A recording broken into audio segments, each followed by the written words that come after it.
All right, let's come now to multi-item measures.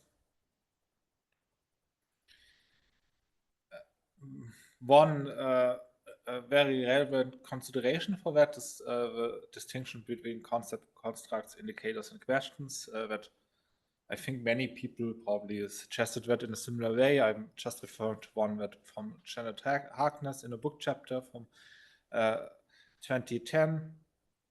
And you can think that also even about the satisficing theory. There's some concept that says there are lower quality responses. Then there are constructs like ability, task difficulty, motivation. And when you have indicators for that, and Caroline Roberts showed that you can have quite different ones, and you can also combine them possibly, like different indicators for motivation or task difficulty, cognitive ability. And then you have certain questions to measure that. And often it's not so simple to just ask one question about something, but you want to cover multiple dimensions of a construct. You also don't want to rely only on one measure, because there might be a lot of bias in that. And if you have like multiple measures, that you can more easily get to the Latin construct. One example here is about the welfare state and the consequences. So there might be economic consequences, like like it's bad for the economy if you offer too much support for people living in a state or in a country. Then there are social consequences. So a welfare state would help with or support an equal society. And when there are moral issues, do people become lazy if you have a huge welfare state? Do people not help each other anymore, like families, because they're anyway supported by the country? And there are all kinds of aspects you could think about, and people construct on different aspects multi-item measures, which might have subdimensions or might not. And then you have to think how you want to ask those questions. And often it's you either think it's too much effort for respondents to have them worded each in a construct specific format that relates to the question, but you just want to have them as statements in a agreed-disagree format, as it was for this scale actually. All response categories went from completely agree to completely disagree. So there multiple things can happen there. There can be straight lining, there can be acquiescence bias, there can be all kinds of biases happening. We will get to that now. The issue of response styles, and response styles happen in multi-item scales. They cannot cure if the items have the same response scale. When they are very more likely to occur, at least they are also more likely when the items are grouped together, for instance, on a page of a web survey or a page of a mail survey, in contrast to having each item stated individually on a separate page. And they are more likely if those groups of questions have a lot of response options. So if you can imagine that it gets much more complex if there's 10 questions in a battery and you have also 10 response options. There's a lot for response to select from. And this relates also to a task difficulty that we discussed already.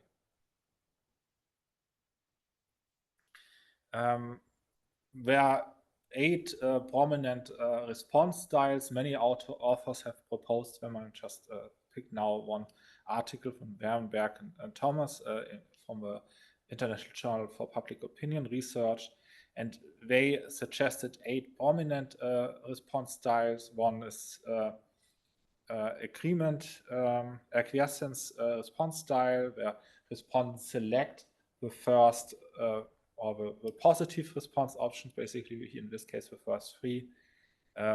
You could also call that positivity bias. I think it's a terminology thing, but this is certainly an issue.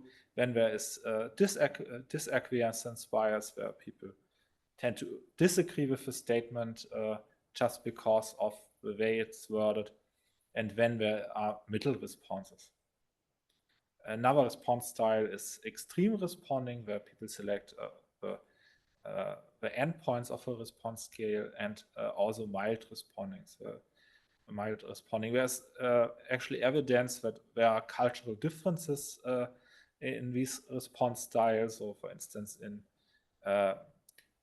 countries that are more individualistic, you find, or research has shown that extreme response style is more common, whereas in more collectivistic countries, you find more often mild response styles. And then there's also like basically just subtracting the amounts of disacquiescence from acquiescence, which they call net acquiescence response style. Then there's the response range, how much variation is between respondents, and something they call non-contingent responding, which is as example is given here. For instance, the careless or random response. We had also already talked about mental coin flipping, which is quite similar. So it's not really a pattern, but people also don't read the question, then just reply. And in the same article, the authors list also some evidence for each of those response styles and how they are associated with different aspects of the questionnaire and the study, such as mode, scale format, cognitive load, interview experience. And I don't want to go into those studies, but maybe just to pick one example with respect to interviewer experience. One study found here that the more experienced the interviewers are, the higher was in that study the agreement bias. So they maybe showed more authority, they maybe read the questions better, and that made actually the bias in that study even stronger.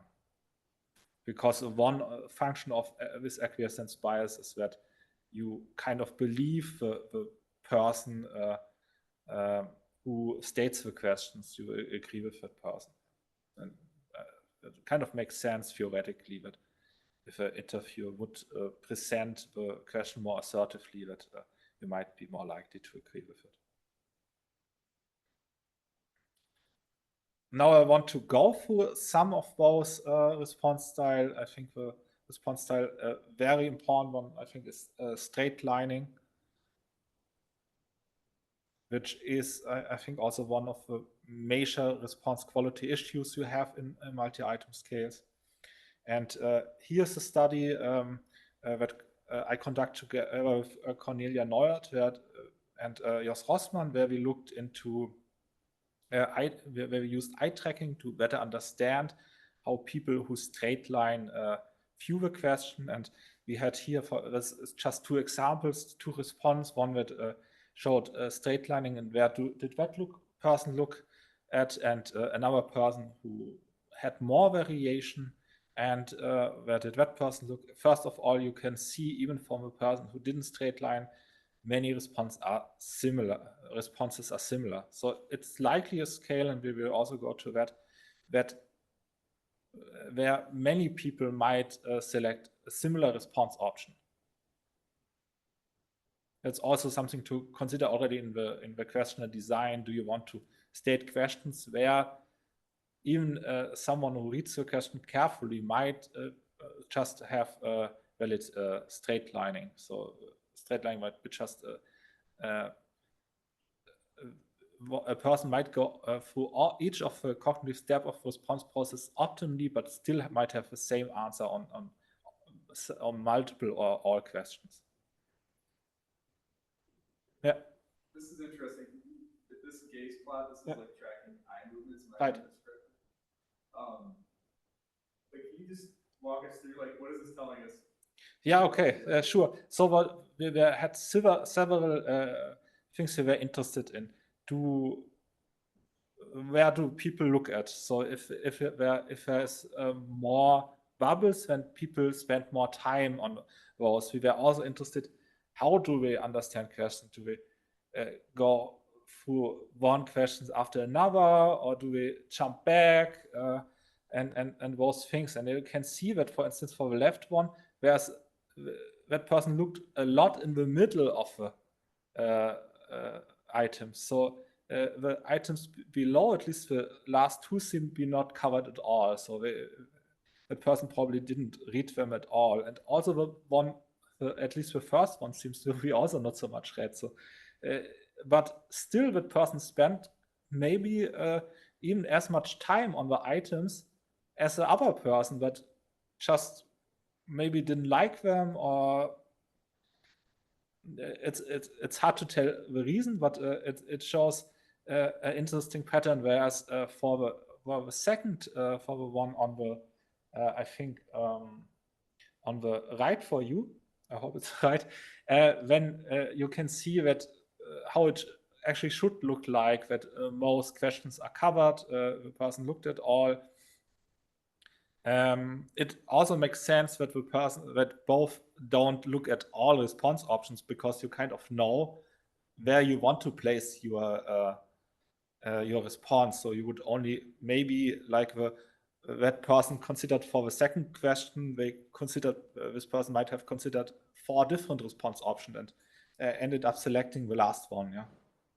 So in this case, would you do any sort of corrective measure on the data itself, or would you just kind of accept this as valid, even though you can kind of see that they barely read these questions? That's also a very interesting question. So even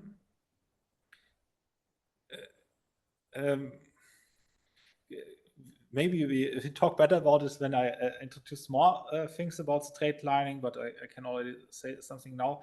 So given that is a question that that's maybe just, I would have to look at the items, but I think it's just possible to answer to each of the items in a very clean manner, with going through them, reading them carefully and so on. It's hard to exclude someone. Yeah, you could have still a robustness check for people who really select on every item the same, but it's generally also something I would recommend. I will also get to it later. I would often not try to not exclude people, but more think about robustness checks. And it's easier if you have, and that's a better questionnaire design, if you have batteries that have items in different directions. When you can be kind of sure if a person selects the same response category for every question, that this is very likely not the opinion of the person. And then you can start thinking about probably maybe still not excluding, but when it's more of a measure, how big is the data quality problem in your questionnaire and your data? Yeah, I mean, in this case, like, I mean, the straight lining is one thing, but like, you know, even just the lack of reading, like that, what is it, the fourth one from the bottom, you get that longer question. Yeah.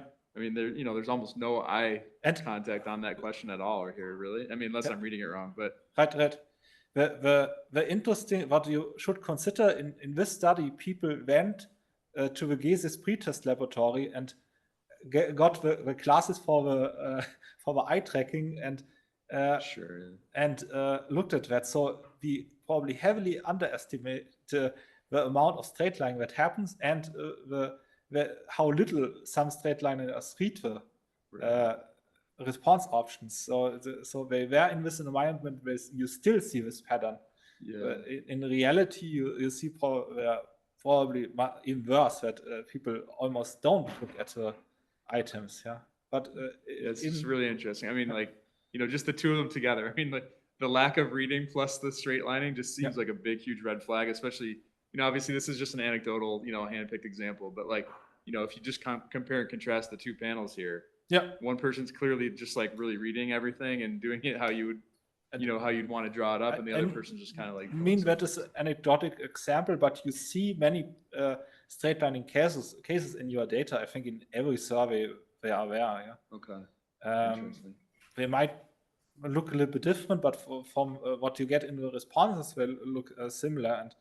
And particularly if you have, if it's not a plausible way to answer the questions, they get really problematic. Yeah.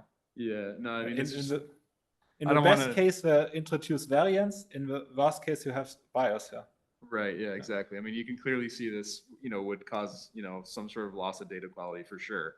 I mean, this is just a really striking example. I mean, I don't want to like delay you anymore on this point, but this is a really striking example for sure. Thank you for asking about that. And if anyone online has questions, please go ahead here.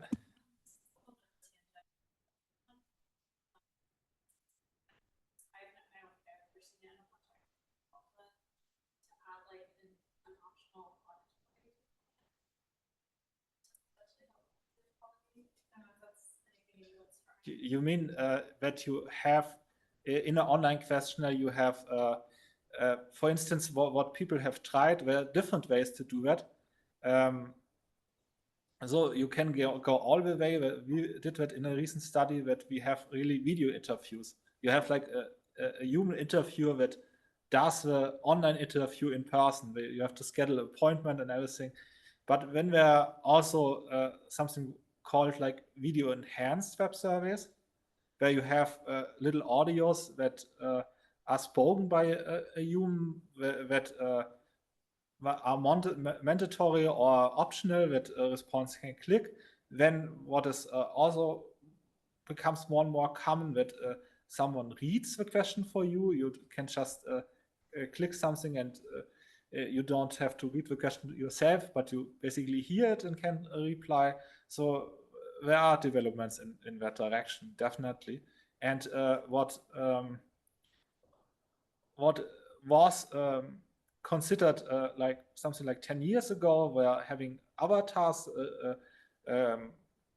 guiding you through a survey, and I think there's also some new developments now with all the AI and so on, but I think that might also become more prominent again. Yeah. This seems kind of like a trade-off between, you had shown earlier an example where having an interviewer, impacted made people basically be more politically correct, for lack of a better word maybe. But this seems like a trade-off here. I would assume that the presence of an interview would kind of help with this straight lining thing. That you would kind of force them to slow down and hear every question and consider every answer. But obviously there's a trade-off between that and the other. Exactly. So for instance, for our study where we had the live video interviews, we had a very difficult question module that was on people's social networks, that included, I think, hundreds of response tasks, because there were asked about 20 contacts and about the relationships between them and so on. And we just thought people would not go through that without having a human there that helps them to stay motivated. But since we see many response quality problems in surveys, having those like either virtual interviewer or video enhanced web service that can certainly help. And I think there's also some evidence that it can help. On the other hand, we also have a large literature on interview effects, that as soon as you introduce more than just the questions, when, as Paul said, when it's a trade-off, you also introduce some error, which is often also bias. Yeah. But of course, we know there's a cost element to that as well. I mean, you're not really covering that here, but obviously we know for sure there's a cost element. So that's also something. As long as it's not a standard tool in web service software, it's very effortful to produce that, and the evidence we have is often only from like specific projects that wanted to try that, maybe with experiments, maybe not, but they invested a lot of efforts, maybe a PhD thesis or something on the topic. So it's not standard yet. What is kind of standard, I think, already, that you have like have something where you can get the question read to you, whether that is far easier to implement. Yeah. That's maybe the direction we were thinking. This is something that you could kind of like auto-detect, and you wouldn't even necessarily need an AI agent, but like just any kind of simple, algorithm could kind of pick this up and, flash something on screen to intervene or tell them to slow down, or at least just let them know like, hey, we don't really think you're paying attention. Yeah, this was actually done as well, and that kind of helped, but also there, as you will see with attention checks when I will get to them later, there's always a trade-off. You have often maybe 80% or 90% of people who go through the process carefully, and you don't want to have them somehow be turned off. And also they have for sure moments, even no one is attentive if you have like a half an hour interview or so. Everyone skips the question more quickly, and if you have to be certain that you really target with those interventions, that you target people who have high data quality problems and not everyone, because that might be just bad for the data quality of your entire survey. Sure. I mean, like I was saying earlier, again, if you need to move on, please do, but it just seems like there's something that, again, this is just a hand-picked example, but something that's strikingly obvious. You could obviously intervene incorrectly or just on the data, in some way. You could explore that option. If you didn't want to intervene in real time, you could certainly. Yeah, that's also something, a point I wanted to make later, but maybe now is also a good time. The best way to avoid response quality issues, that's also part why I showed this question experiments, is when you construct your questionnaire. When you don't have those issues in the first place, or you have less, or you understand at least what issues you might get. If you can do, of course, also post hoc analysis, but when you might have a problem, for instance, that you don't know whether it's substantive, whether it's selection error, whether it's measurement, or you don't know really what is going in, but there might be something. For straight lining, for instance, if you construct your scale or your item battery in a way that you have those balanced constructs which have negative items to you, you're more certain that there might be response quality issues if someone straight lines. I'm going to turn on this mic. Is this a good time to take a question? We've got another question. Sure. I'm going to try to read this since it's a long one. If we cannot find a good way to determine if straight line data is valid or not, is it good practice to help peer review to state in publications how many respondents straight line? So this is basically just asking, like, this is something that you would report as part of your publication. Let me just sit with that one. There's another part to this question as well.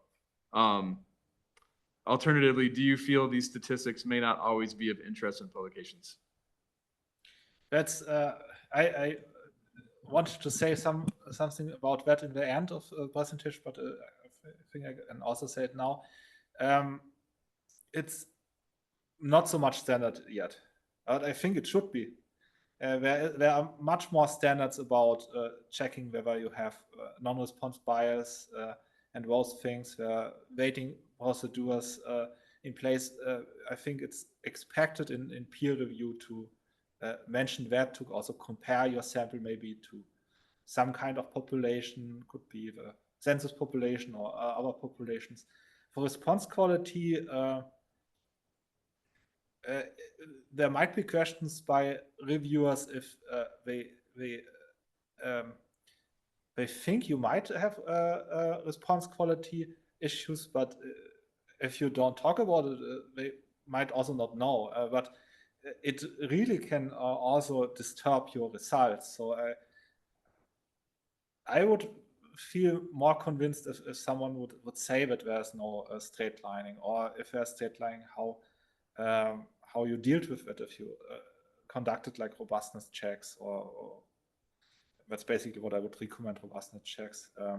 So, Henning, would a reasonable approach in practice be, present your estimates based on the entire data set, and then see what happens if you take out the clear straight liners? Like, do your estimates remain the same? Is that what you mean by robustness? Yeah, I can just show an example with just jump a little bit in my presentation. This is basically for attention checks, and we had like 4 kinds of attention checks. Maybe I'm showing just one to show you what it means. Here you have basically again an item battery, and you have an attention check, which is an instructed response item, where people were instructed to select a specific response options. There are other attention checks that are possible. They usually involve adding additional items to your questionnaire. So they are called direct measures. And in that study, which was on the methodology of attention checks, Berinsky and colleagues, I'll get to that in a second. So Berinsky and colleagues had 4 attention checks in their study, and they looked here at the experimental treatment effect, and they showed what happens if a respondent like passed all 4 checks, what happens if a respondent passed 3 of the 4 checks, what happens if respondents pass 0 tests. And so you can kind of either in the appendix or in the main results show what happens with low quality respondents. And here you can see the effect is still there. It's not significant anymore. It's only significant for people who pass at least 2 tests, but it goes in the same direction. So I think that would be a sensible way to deal with response quality issues in that. In this example now, attention checks, but the same I would recommend for straight lining. Yeah. And I think there might be in the future there might be more guidance like that for researchers. At the moment, it's not so much requested by journals.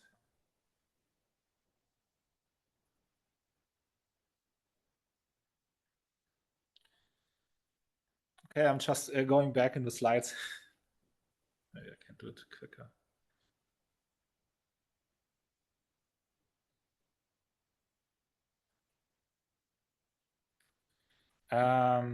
Yeah, so this is just an overview of different indicators to measure straight lining. It's a very good overview paper of Kim and colleagues, published in Social Science Computer Review.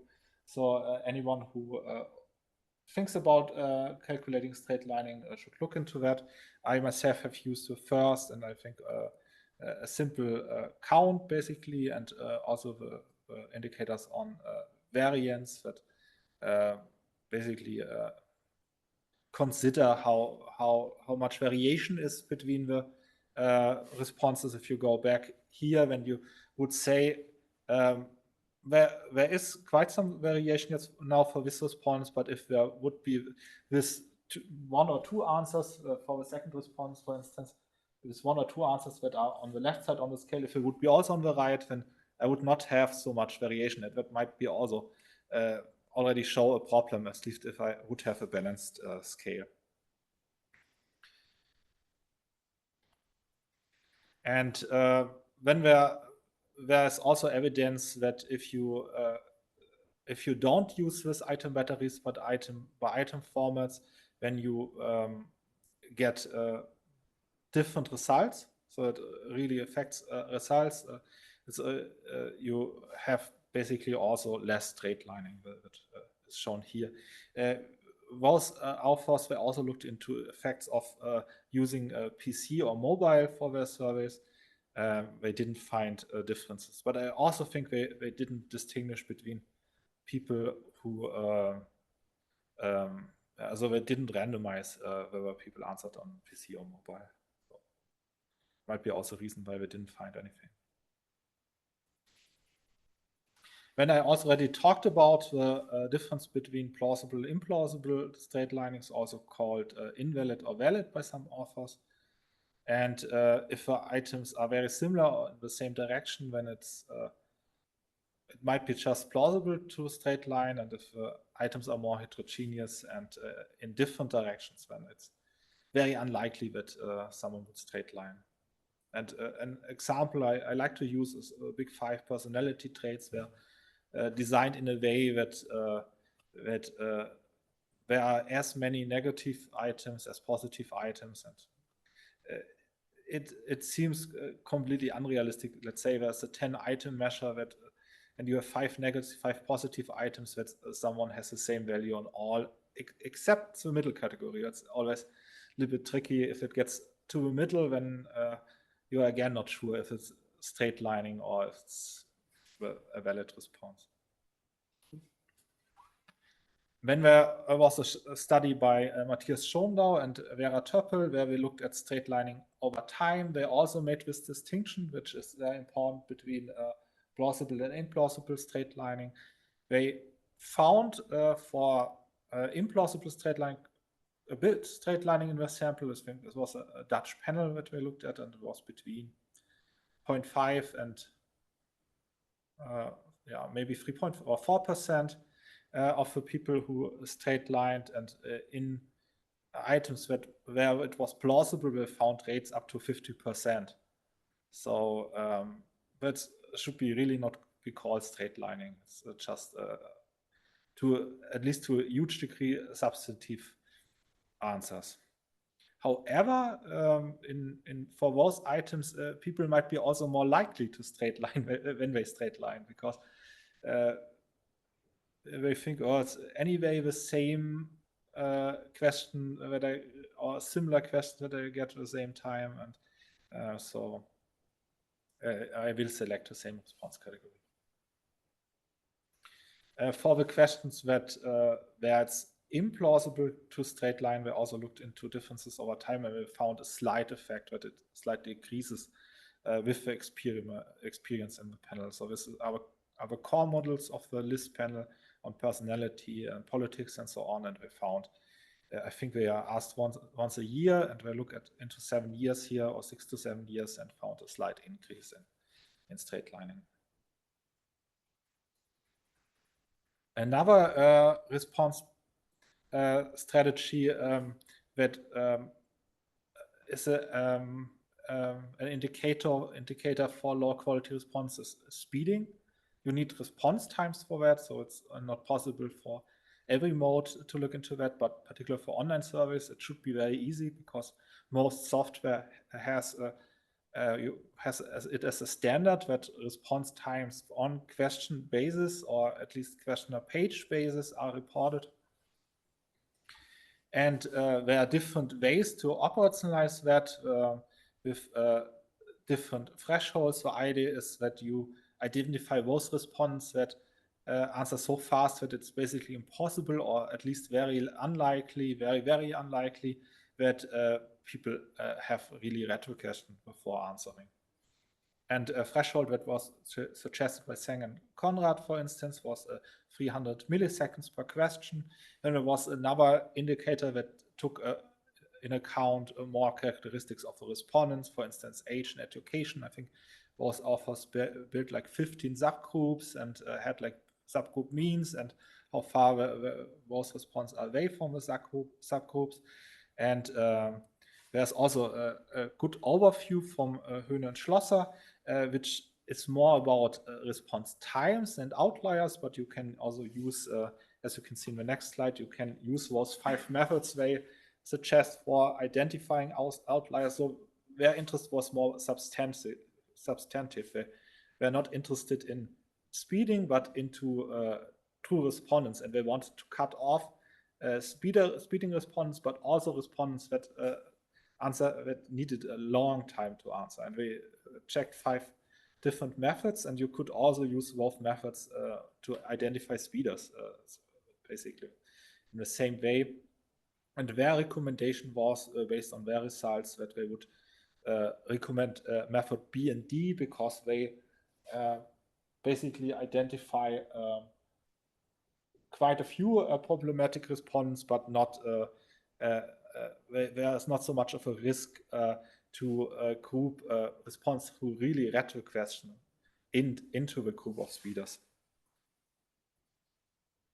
That's the problem actually with all of the measures, that there is often not a clear cut that someone really had a low effort response or not. There's always, no matter what you use, there's always a likelihood that if you go too low, that you have people with low quality in your in the data that you call high quality or medium quality, or the other way around. If you include many people in the low quality data group, then you might have some people who actually read the questions in there.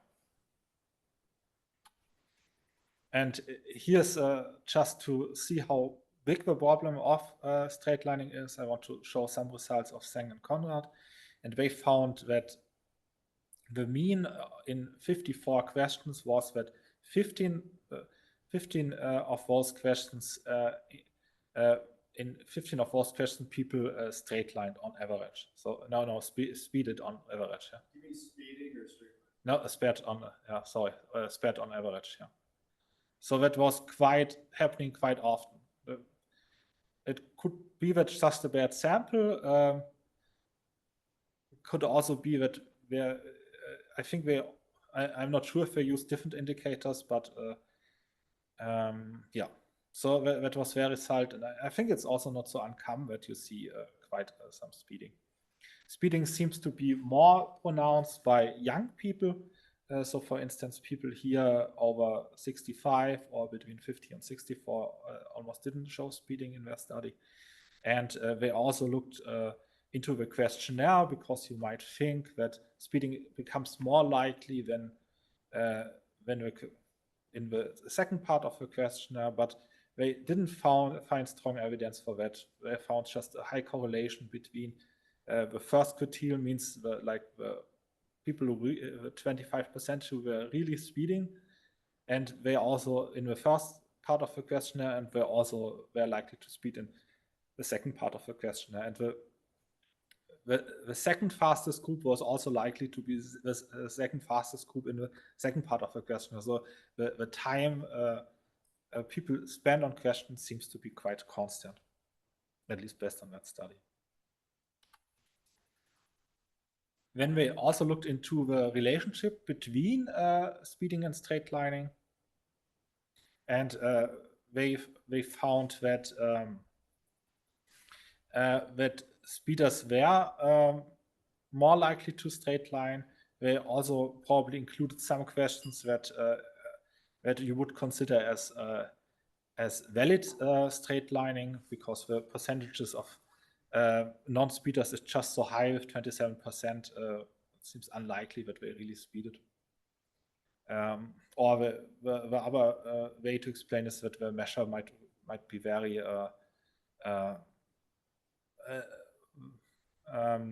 very non-exclusive, so that they had a lot of actual speeders in their not speeding category.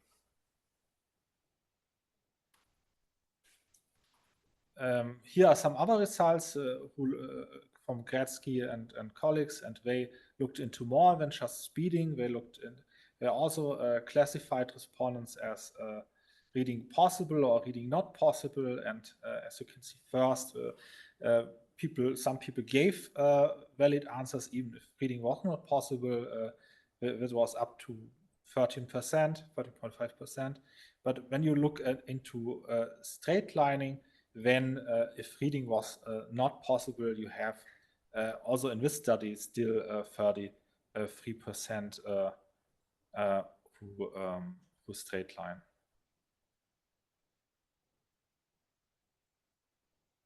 Yeah, and so speeding was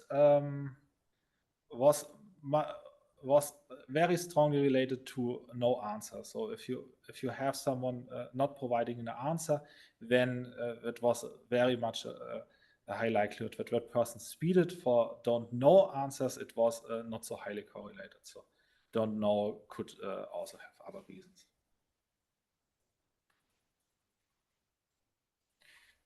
So far about speeding. Now I want to go to respondents' attention. I think I will not present all slides, just because to give Fabienne enough time and also to allow for enough code practice. But I just want to present some slides also on attention and attention checks, because it's something that is really used quite frequently nowadays. People use those questions, particularly also as screening questions. So they do research with an online panel, for instance, or with some crowdsourcing site, and they only include those respondents who pass 1 or 2 attention check questions in their studies. And that might be problematic. I have to admit, I was also involved in a study where we did that, just because there were so many data quality, response quality problems in that sample or in that participant pool that it had to be somehow filtered to even use it, and that we ended up not using it anymore. But I think if the sample is so bad that you really need something like that, you might want to consider to use a different sample. Yeah, but in any case, particularly for experiments and other studies, the question might be still useful. So for in some instances, I would even recommend them. And in any case, it's really good to know about them because they are just used so often. And in terms of definitions, I can recommend a recent systematic review by Berinsky and colleagues, which was published in POQ this year. And they found a lot of different definitions of inattentiveness or attentiveness, which even includes careless responding, straight lining, satisfying. Speeding is not in there, but could be. So there are quite a lot of different names for the same concept.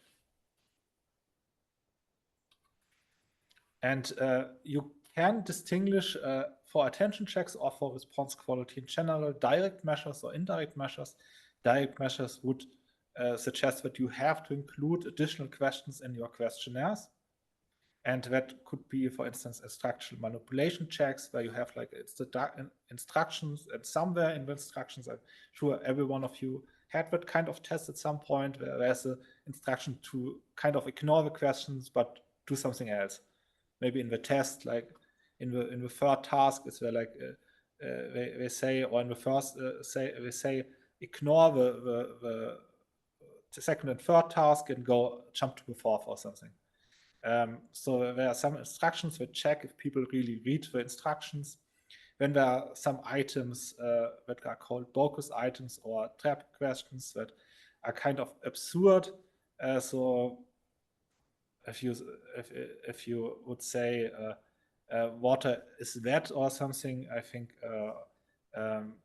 it's kind of obvious that's true, or water is not wet or something like. Something that is obviously true or not true. When you have instructed response items, I will go into that more, but I already showed you one, which is just placed in a battery, and it's very clear that what the instruction is. It's not so much hidden as the instructional manipulation checks. Then there are factual manipulation checks, where people have experiments in their studies and they just want to see if people got the interventions. So you have maybe a text intervention, and you ask if people really read that and understood that the car was driving so fast, or whatever the intervention was.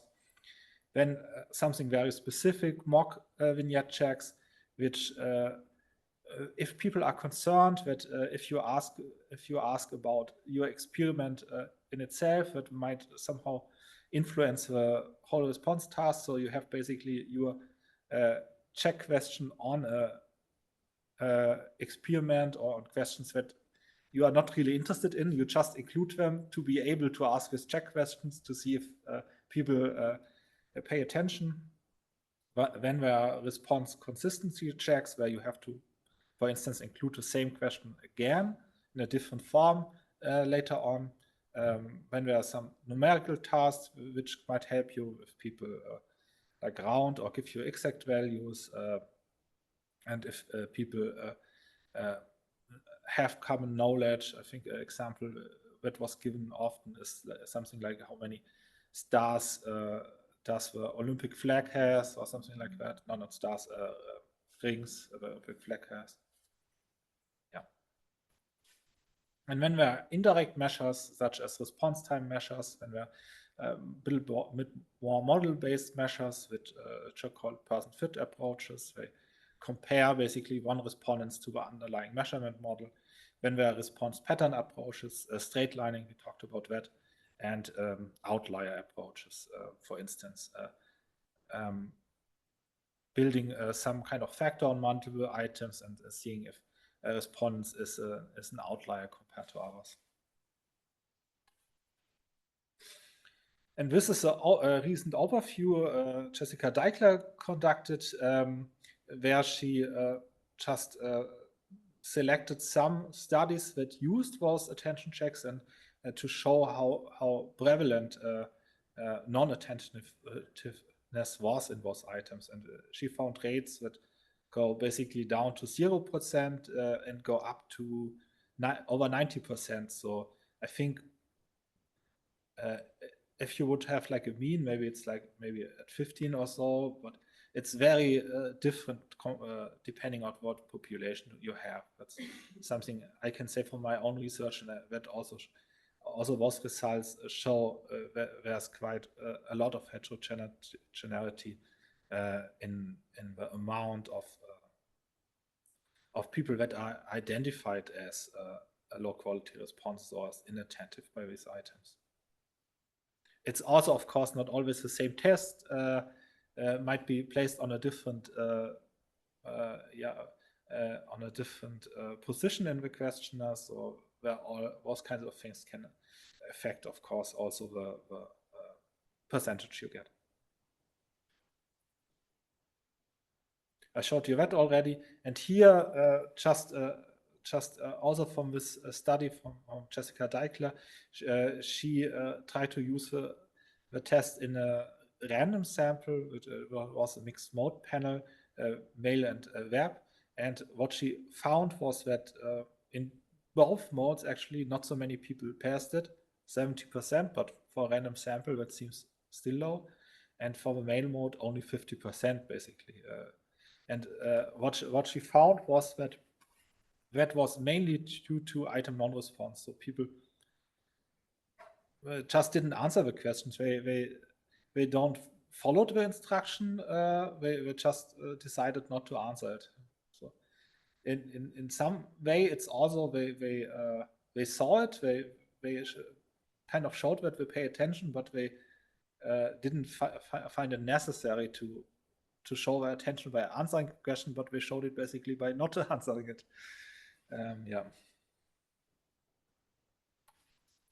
Then there are studies that show that those measures are related to self-reports. So if people report that they paid attention, then they are also more likely, or people who pass such a attention check are also more likely to say that they paid attention or they put effort in to answer the questions. And the same is also true for indicators such as speeding and straight lining. It's also related. Then we had a study where we compared different attention checks. One where we looked at instructed response items where people were instructed to select strongly disagree. One where we had an item, or in one version we had an item, I'm currently taking part in a survey, and that's obvious that people should say yes to that. And then we had two numerical tasks, one where we had to count the zeros in the table, and one we had to select the answer of 2 plus 3. And what we thought is that the task with counting the zeros might be a little bit difficult. So maybe that some respondents don't want to go through that. But what we found is actually that that had even the lowest a number of people who failed it. So basically everyone counted the zeros correctly. And also the other numerical task was answered correctly by almost everyone. But the other two tasks produced more flagged respondents that were flagged as inattentive.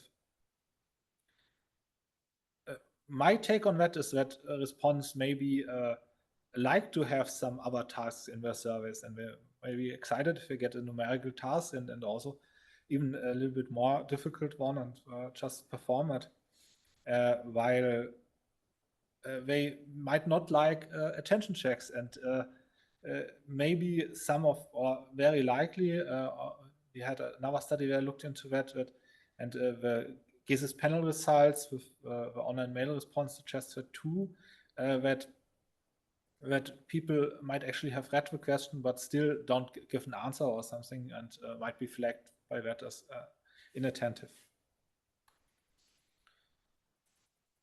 In another study, Gummer and colleagues looked into whether the placement of the attention check matters, and what we found was looking at several indicators that it basically didn't matter if it placed in the end or the beginning, and they also found no differences whether the attention check was included or not. So you could think that people are turned off by the attention check and they show more straight lining or something, or more inconsistent answers and so on. But by including a single attention check in that study, that didn't happen. But as you will see on the next slides, you often need more than one attention check, and we don't have evidence. I don't know a study that looked into what happens if people get 10 attention checks, then their overall response quality gets lower. I will just jump through that. And this was basically the study by Berinsky, where they looked into 4 attention checks, and there was a relatively big amount of the sample that passed 4 or 3 attention checks, and but there were also parts of the sample that failed all the attention checks or only passed 1. And they found that looking at correlations, or looking at substantive results, they found that basically only the people who passed 3 or 4 of the 4 attention checks showed the expected correlations. In this study, for instance, between spending and standard of living, or income, inequality, and spending. So I think that were attitude items in that case. So, and the trick for this result is that the upper line for this, the items were worded in the same direction. So even when someone didn't pay attention but selected a similar response category, you find a high correlation, whereas for the other 2, they were worded in different directions. So people who didn't pay attention, they just had very low correlations. Because for the substantive analysis, you would like recode them or expect a negative correlation.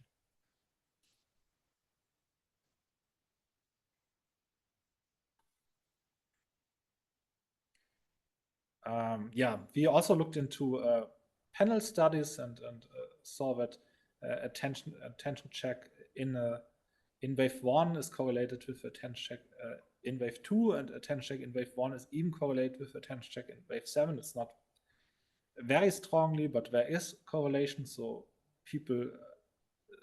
some people seem to repeat the response behavior we show. Then we looked into how people like attention check questions, and what we found was that particularly people who are attentive don't like them.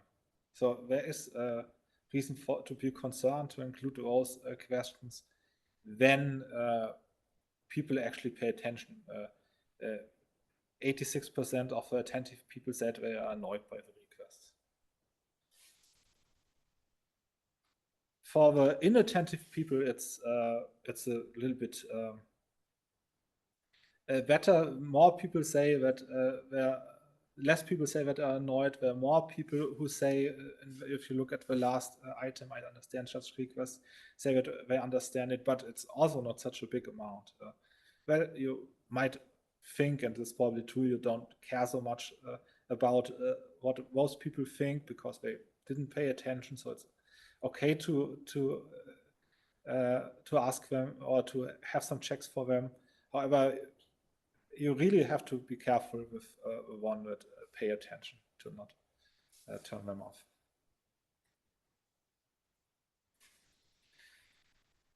I think the last issue I want to discuss with you is false inattentiveness. That also relates to other indicators, but I think for direct measures such as attention checks especially, because not everyone who is considered inattentive is really inattentive. Someone might strategically answer the question in a way that suggests that they are attentive. So they read the attention check, but still don't select the category that you tell them to select. And in that study that we conducted, that was of the inattentive respondents, that was over 50%. So 60% of the people, it's again a self-report, but we asked them after that whether they noticed the attention check, and 60% of the people who failed it said that they noticed it. There might be over-reporting of saying that they noticed it, but I think it still doesn't explain 60%, even if you take off like 20% or so. It's still 40% would be still a big number of people you flag as non-attentive, maybe exclude him from your analysis, and they actually read the test, but just decided not to follow it. In this sample overall, the number is not so big. It's I think it's something like 4% or something of the sample overall. But this is because this sample doesn't have so many data quality issues in the first place. And in samples with more data quality issues, that problem might get bigger. Yeah. So as for straight lining and other indicators, inattentiveness has shown to be related with demographics such as age. Younger people are less likely to be attentive. Lower education people are less likely to be attentive. Also, we also use this measurement about attitudes towards surveys. Also, people who are now attitudes towards attention checks, people who liked attention checks more or respected them more, they're also they're also more likely to pass them. So what are my recommendations? I don't think those attention checks are appropriate for every sample. And if you implement them as a study by Berinsky and also other studies show, you might need multiple to actually make use of them, to not have too many people flagged as inattentive or as not inattentive that really don't belong to those groups. You might also consider them to place them very close to your construct of interest, like done with the experiment checks. You should consider alternatives such as indirect measures. Examples are speeding, straight lining. I've talked about that. It's always good to look at different indicators of response quality and not just one. And I really don't think response should be excluded if the data quality is really, really bad. They might be still valuable. They might belong to a demographic group that you might not have covered so well otherwise. So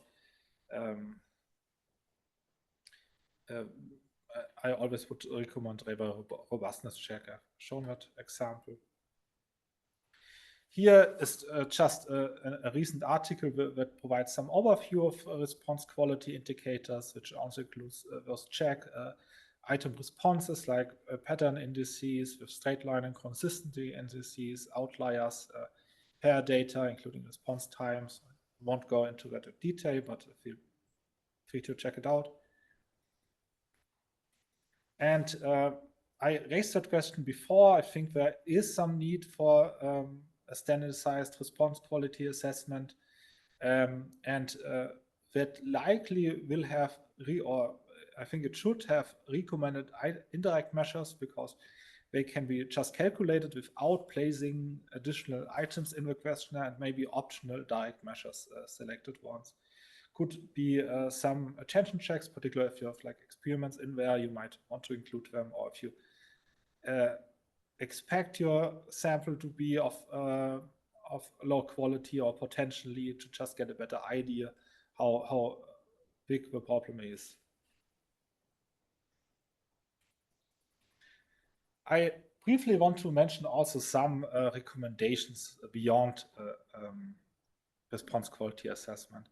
So it's important to think of the questions you include in the questionnaire carefully, to use methods that have been proposed for many years, such as cognitive interviews, pre-tests, experiments, statistical modeling, or newer methods like web propping, that basically takes the cognitive interviews to the web and asks open questions in a web format about items in terms of optimizing the questions before the actual study. And there are also many good guidelines. I just selected here Dillman, but many others on questionnaire design with excellent examples. Before we have a break and Fabienne will take over, I would like to thank you for your attention, and you also have the opportunity now to ask some questions if you like. Yeah. And can you clarify a little bit what you meant about how the attention checks may not be relevant for every sample? Like, how would you make that determination? Sure, I'm happy to. So I think that goes. There are several considerations. Attention checks are, at least the ones with direct measures, they require questionnaire space. So you have to place one or multiple items in the questionnaire. You can ask less substantive questions. Then I also showed results that particularly the people who pass them don't really like them. So there is you taking part in service. If you are not a psychology student, you do that on voluntary basis. And if you get those questions that you don't like, that are even not of substantive interest, then you might wonder, I'm taking part here in the health survey and I get some random questions to see if I pay attention. And in this one study, we showed that it didn't reflect other answers in terms of response quality, but it might, if you ask more, and it might also do something to the population as a whole. If those questions are included in every survey, there's kind of a climate of suspicion that everyone who answers has to be checked and so on. And frankly, in that climate, people might be also where we already have problems of people responding to surveys. If they are in addition checked all the time, they might even be less likely to take part. Does that answer the question?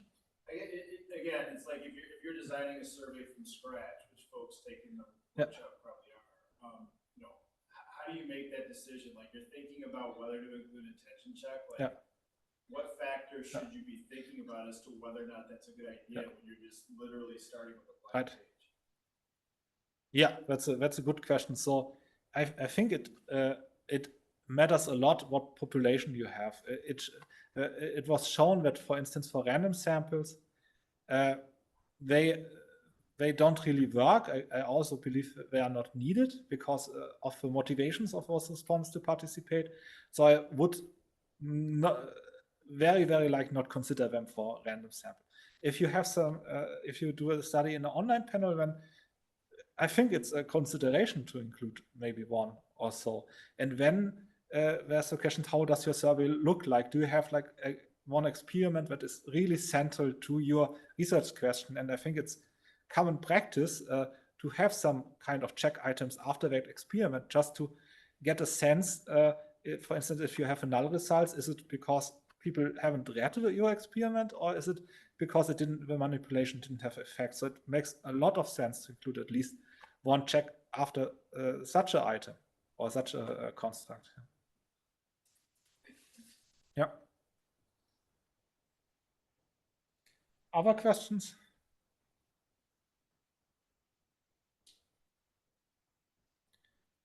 Chat is clear. I think if not, we can maybe, Fabienne, would you prefer 20 or 25 to continue?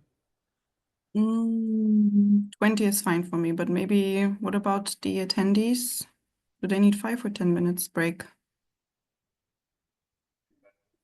Okay, then let's continue at 11:20 with Fabienne's Okay. part. Sounds good.